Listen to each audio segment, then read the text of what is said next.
সার্বভৌমত্ব। সার্বভৌমত্ব আসলে কি?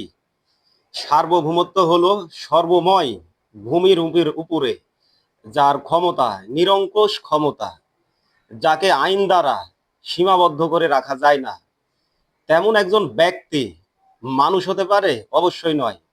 তার কারণ, যিনি আজকে আইন প্রণয়ন করবেন তিনি কালকে বাঁচবে কিনা এই গ্যারেন্টি দিতে পারবে না।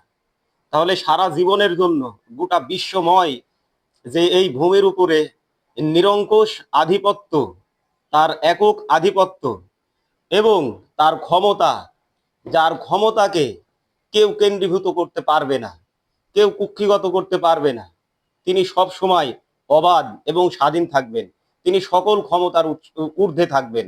সেই রকম সার্বভৌমত্বের মালিক কখনোই মানুষ হতে পারে না।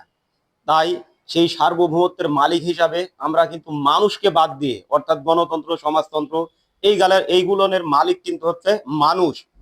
আর আল্লাহ তৈরি করা বিধান, সেই বিধানের মালিক কিন্তু হচ্ছে স্বয়ং আল্লাহ। সেই বিধানটাকেই যদি আমরা মানি, তাহলে সার্বময় মানে সর্বময় ক্ষমতার মালিক, যাকে আইন দ্বারা আটকানো যায় না, তাকেই আমরা মেনে নিয়েছি। আসুন আমরা সবাই মিলে সেই দর্শনকে, সেই জীবন দর্শনকে আমরা মেনে নেই এবং সর্বময় ক্ষমতার মালিক হিসাবে, এই ভূমির মালিক হিসাবে, পৃথিবীর মালিক হিসাবে, আইনদাতা বিধানদাতা হিসাবে একমাত্র আল্লাহকে মানি।